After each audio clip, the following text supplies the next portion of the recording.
Hello student, welcome to my channel. So आज हम करने वाले हैं क्लास 10th चैप्टर 5 एक्सरसाइज 5.2 का क्वेश्चन नंबर 14। क्वेश्चन नंबर 14 में देखो क्या कह रहा है।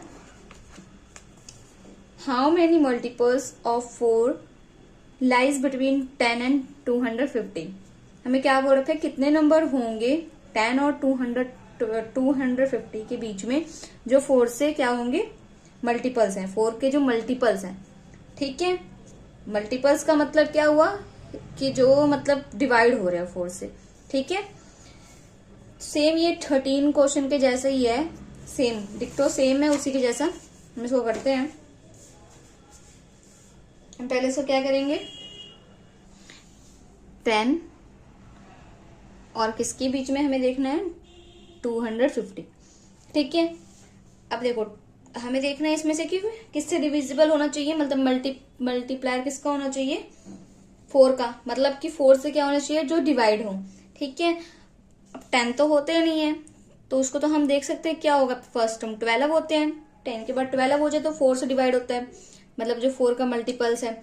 ठीक है, 4 के बाद 12 के बाद 16 के बाद 20। अब देखो लास्ट टर्म ये क्या है, ये क्या 4 का मल्टीपल्स है, मतलब कि 4 से डिवाइड होता है। इसको आप डिवाइड करके देखो, 250, 4 6 24, ये आ गया 1, 4 2 8। अब कितना बच गया 2। ठीक है, मतलब कि ये क्या है, डिवाइड नहीं हो रहा है। मतलब कि इसमें क्या है कि 2 ज्यादा है, 2 टर्म ज्यादा है। अगर 2 हम इसमें से रिड्यूस कर दे तो हमारा क्या हो जाएगा,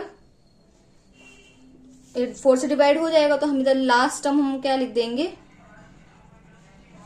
250 में से अगर हम 2 सब्ट्रैक्ट कर दे तो हमारा क्या आ जाएगा 248। तो लास्ट टर्म क्या आ जाएगी 248।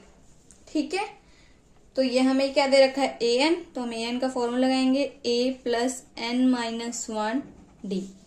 an कितना दे रखा है 248, a 12, d कितना है वो हमें डिफरेंस बोल ही रखा कि 4 का मल्टीपल्स, मतलब कि d हमारा क्या होगा 4 होगा। ठीक है, an आप लिख दो 248, a 12 plus n minus 1 d 4। 248 minus 12, plus का 12 इधर आ गया, n माइनस 1 और आ गया 4। अब आप इसको सब्ट्रैक्ट करोगे तो कितना आएगा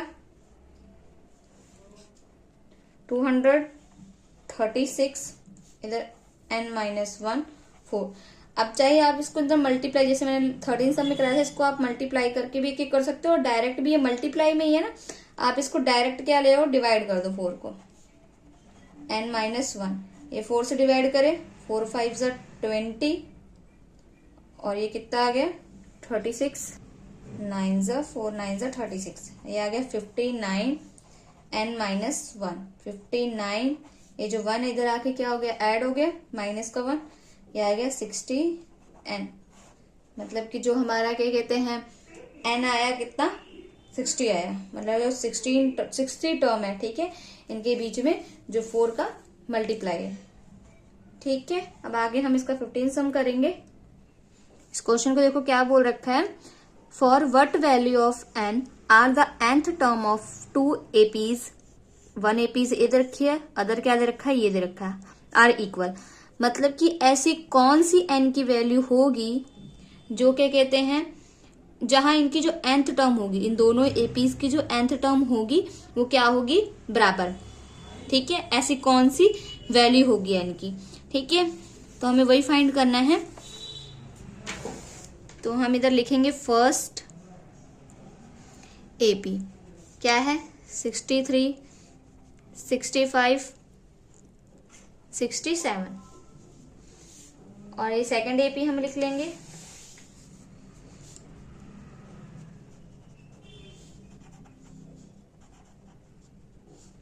सेकंड AP क्या है 3, 10, 7, 17 अप टू सो ऑन।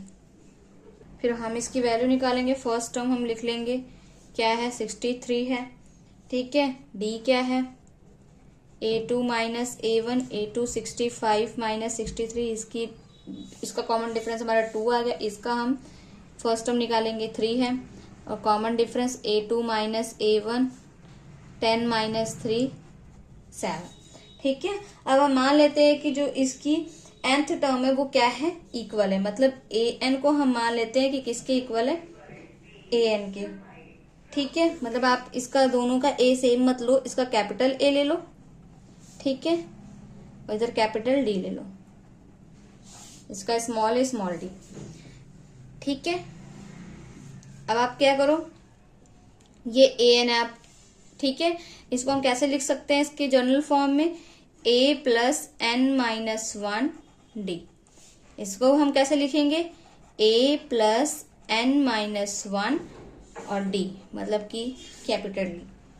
ठीक है, हम इसको ऐसे लिखेंगे। अब इसकी वैल्यू जस्ट पुट करो। a की वैल्यू इसकी क्या हमने निकाली है, 63 प्लस n माइनस 1, d क्या है इसका 2 है, a क्या है 3 प्लस n माइनस 1, इसका d कॉमन डिफरेंस क्या है 7। अब आप इसको क्या करो, सॉल्व करो। इधर मल्टीप्लाई कर, इधर आ गया 2n minus 2 plus equal to 3 plus 7n minus 7। अब आपको n की, पहले तो आप इसको सिंप्लीफाई कर लो। 2n 63 माइनस 2 कितना होगा, प्लस का 61, इधर 7n, 3 माइनस 7 माइनस का 4 आया। अब आप इधर n की वैल्यू आपको फाइंड करनी है, n एक साइड ले आओ और क्या कहते हैं जो कांस्टेंट टर्म है वो आप उधर साइड ले जाओ।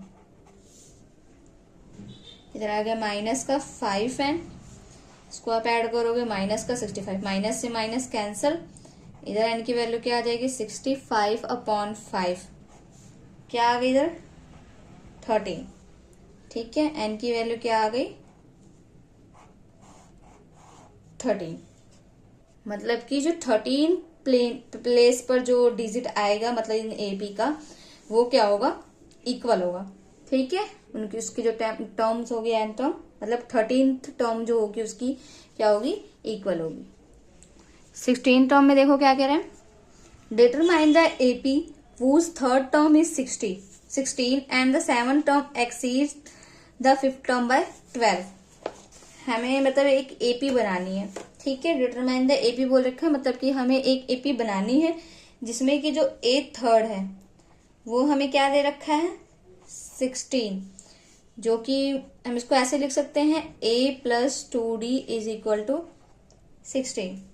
ठीक है, अब हमें क्या बोल रखा है कि जो A7 है और जो A5 है, मतलब A7 क्या है, एक्सीड, मतलब A7 ज्यादा है किससे, A5 से। तो हम इधर क्या कर देंगे, कितना ज्यादा है, A7 ज्यादा है A5 से, पर कितना ज्यादा, 12 ज्यादा है। तो हम क्या करेंगे, 12 इधर सब्ट्रैक्ट कर देंगे, मतलब घटा देंगे, तो ये दोनों इक्वल हो जाएगा। हमें बोल रखा है जो A7 है वो A5 से कितना ज्यादा है, 12 ज्यादा है। ठीक है, तो हम इसको ऐसे, हमारी इक्वेशन बन गई। अब हम इसको ऐसे लिख सकते हैं, इसको कैसे लिख सकते हैं, A प्लस 6D माइनस 12, और इसको हम लिख सकते हैं A प्लस 4D, ऐसे लिख सकते हैं। आप देखो A से A कैंसिल हो गया, इधर क्या बचा 6D माइनस 4D, और ये 12 उधर साइड जाएगा तो प्लस का 12 हो जाएगा। इधर हमारा आ गया 2D इज इक्वल टू 12। तो इधर से हमारी D की वैल्यू क्या आ जाएगी, 12/2 आ गया 6, मतलब D की वैल्यू हमारी क्या आ गई 6 आ गई।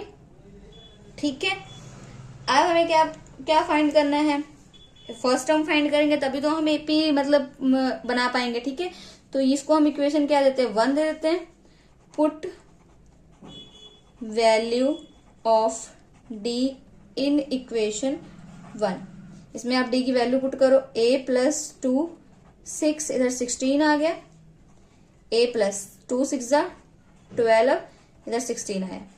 अब आप इधर A 16 माइनस 12 आपका आ गया 4, मतलब A की वैल्यू क्या आ गई 4। हम लिख देंगे therefore APs are first term 4। ठीक है, अब सेकंड टर्म लिखने के लिए क्या लिखते हैं, जो फर्स्ट टर्म होती है उसमें डी ऐड करते हैं, तो क्या हो जाएगा, 4 में डी 6 और ऐड करें 10 हो गया, 10 में 6 और ऐड करें 16 हो गया। ऐसे ही आप 2 3 4 टर्म लिख के सो ऑन कर देना, तो ये आपका हो गया आंसर। ठीक है, इसका 17 सम देखो, find the 20 term of the from the last term of the apis. ठीक है, हमें ये दे रखा है एपी, हमें क्या बोल रखा है कि हमें फाइंड करना है 20 टर्म। कहाँ से, मतलब लास्ट जो है उससे हमें, मतलब इधर को आना है, 28 टर्म फाइंड करना है, लास्ट से 28 टर्म। ठीक है, तो मतलब इसको करने के 2 तरीके हैं।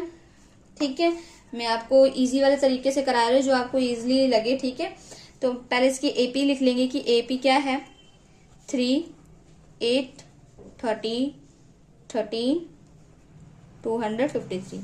अभी तो हमें ये एपी दे रखी है, हमें क्या बोल रखा है कि मतलब लास्ट टर्म से जो, मतलब हमें यहां से शुरू करना है, हम यहां से शुरू करते हैं ना, A1 हम इसको लेके चलते हैं, पर अब इसमें क्या करना है, A1 हमें मतलब कि यहां से हमें लास्ट टर्म करनी है। ठीक है, यहां से हमें क्या करना होगा, इधर साइड से हमें देखना है कि 20 टर्म पे, मतलब 20 टर्म हमें यहां से फाइंड करनी है।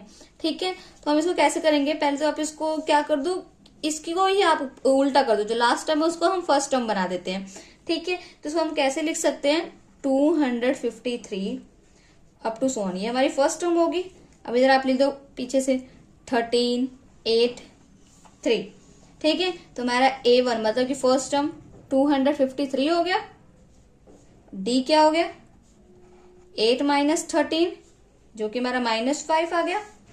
ठीक है, अब आपको A20 फाइंड करना है, तो हम इसको कैसे लिख सकते हैं, A + 19D। ठीक है, A की वैल्यू क्या है, 253 + 19 - 5, D की वैल्यू -5 है। अब आप इधर क्या लिख सकते हो, 253 प्लस माइनस, इसको मल्टीप्लाई करोगे तो क्या आएगा, 95। अब आप इसको सब्ट्रैक्ट करोगे तो 158, मतलब 20 टर्म हमारी क्या है, 158। ठीक है, आई होप कि आपको मेरा ये लेक्चर अच्छे से समझ में आया होगा, सारे सम इजीली समझ में आए होंगे। अगर आपको कोई भी डाउट हो तो आप मुझसे पूछ सकते हैं। Thank you.